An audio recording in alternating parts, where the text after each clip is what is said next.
各位棋友好，欢迎来到街头一哥说象棋。今天我们来讲的就江湖象棋成绩，红方是车马兵，黑方是车兵，卒占据了红方的花心，占了绝对的优势。那这样的成绩，红方有没有机会可以取胜呢？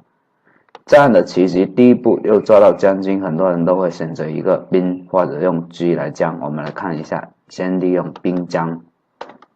兵将的话，这样子连续的将棋，接着来到这一步的话就将不了了。那兵将的话，很显然是不行的。我们来看一下，利用车将的情况，车将第一步黑方可以进中，接着可以跳马将，这时候黑方可以选择平将。平将的话，我们这样子走的话，很容易有杀棋。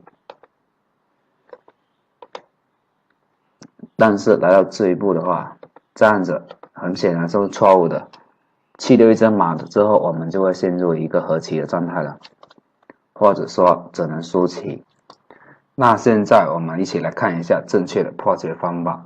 首先第一步，我们还是选择车5平6，黑方进中，红方继续跳马。黑方这时候第三步也是最关键的一步了，兵将。马千万不要跳到这一边来，可以跳到2路的位置，方便我们下一步继续将军。然后接着跳马将，马跟车一旦配合起来的话，绝对的杀棋，车进1杀棋。